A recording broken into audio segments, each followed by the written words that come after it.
All right, let's get to the UK. Changed for the better in the UK. Or the day the country got its hopes up, only to be let down. Started with a grand announcement. The government will ban access to social media for all children under the age of 16.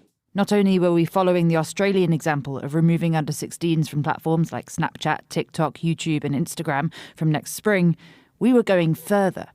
We're taking world-leading action on gaming services and live streaming platforms, where, at the moment, strangers can contact any child unchecked. Romantic AI chatbots will be banned for anyone under 18, and popular chatbots like ChatGPT or Meta AI won't be blocked, but they'll be stopped from engaging in sexual content with young people. What about the children actually affected by the ban? Despite what the government says, these teenagers don't seem to want it. I'd miss using Snapchat a lot because I can't text my friends a lot, and also YouTube because a lot of my childhood memories were on YouTube, like watching with my parents and friends. My life on social media is just as important as my life in person, so I would feel like I'd try get around the ban, obviously. I think I'd be a lot more bored because there's not much to do in my day-to-day life without it. But yeah, I think I'll be spending a lot more time on homework, which is not ideal. This social media ban has the potential to be momentous, to inspire generational change, but it all hinges on one aspect working: the ability to properly verify the ages of social media users. If that doesn't work, the whole policy fails. One of the big criticisms of Australia's social media ban is how effective it seems to have been.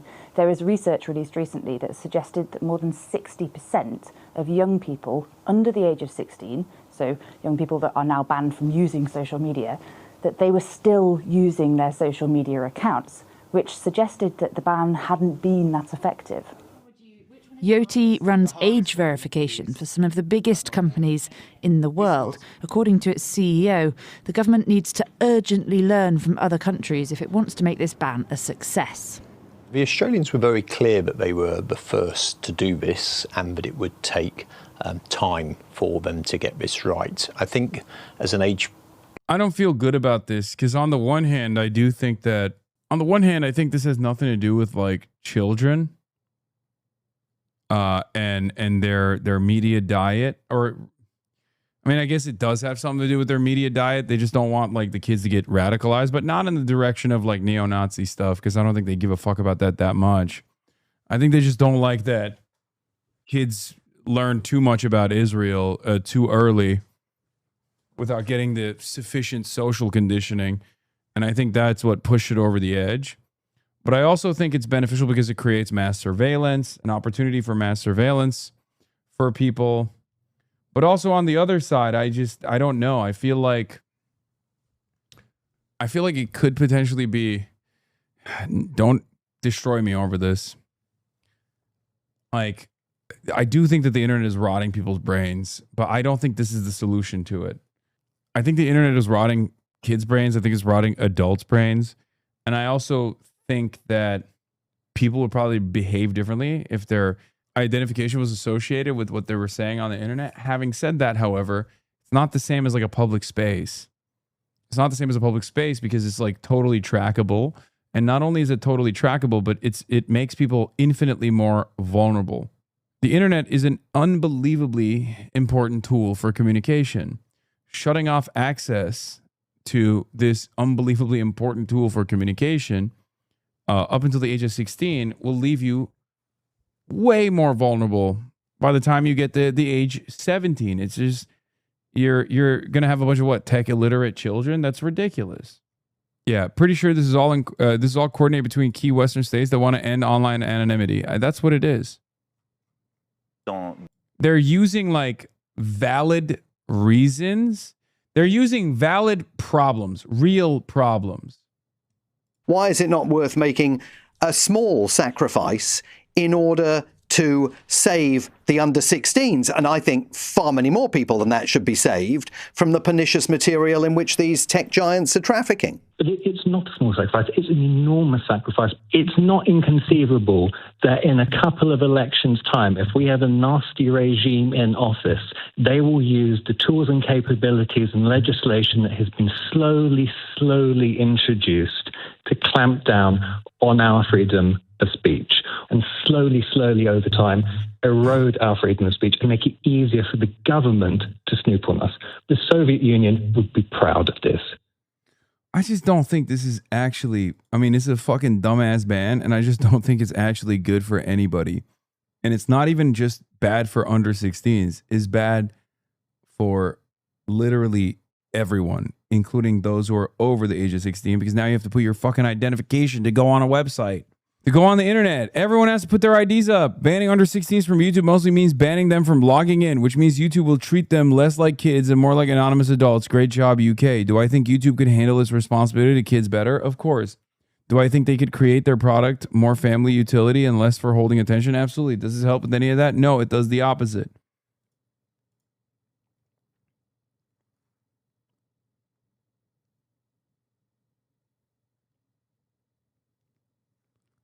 Yeah, I genuinely think the entire point of this is to de-anonymize the internet. The UK social media ban for children from early 2027, user-to-user apps where people create, share, and interact with content, will be banned for under 16s. TikTok, Instagram, Snapchat, YouTube, X and Facebook, WhatsApp, Signal, and YouTube Kids will be exempt. Under 16s will also be banned from live streaming, messaging strangers on gaming apps like Discord, and using disappearing messages. 16 and 17-year-olds will face nightly social media curfews and limits on infinite scrolling, with more details next month. AI romantic companion chatbots will be banned for under 18s. This should just be banned altogether. How about they just do a mass ban on that? Why is that good for over 18s? Like, just ban that entirely. What the fuck purpose does that serve? Actually, genuinely, I don't understand that one at all. Like, oh, just, you know, if you're over the age of 18, yeah, you can, you know, engage with these insane apps. So stupid. Adults can, some of us have no social skills. Yeah, buddy, let me tell you, okay? Here's how you're never going to fucking develop them with the AI romantic companion app. Adults can still access social media through age checks like facial recognition, digital IDs, passports, and credit cards. That's what I mean. That is the real reason. That is what this is about. Think about it from TikTok, YouTube, Snapchat, Instagram, X, Reddit, Facebook, Twitch, Kick, Threads. Oh, brother. I mean, this will create an onslaught of less viewership for every one of these platforms too. Because like a lot of people are just not going to fucking put their ID on the internet to access these apps. Company, we think that not requiring a buffer between the age of 16 and, for instance, a threshold of 18 to ensure that effectively anybody who is a young teenager wouldn't pass for 18 but possibly might pass for 16 hasn't helped. And tech companies like Meta, YouTube and Snapchat, maybe unsurprisingly, say the ban won't work. In fact, they argue it'll push children to unregulated platforms. But this is all detail of the ban, which seems to be missing from today's announcement. Instead, the government says it will flesh out the finer points in the coming months. We're making the big decision on the basis of the British public's voice. We want to get the implementation right alongside them as well. And so today is a big decision, but the detail we're going to work through with the British public, with experts, with what is technically feasible. It seems today was just the big idea. The devil's in the detail, and that is yet to be ironed out. Nikki Carroll, Sky News. I know in the future it will have a positive impact on young people's lives and their mental health. I think the issue is right now is the lack of guidance from parents. So I really think it should be. Bro, what did they find, like, how did they find kids that were like, no, this is great? They must have tried basically every child in the UK to find like 3 that are on board with this, right? The parents is What do they do? Give them candy? What the fuck?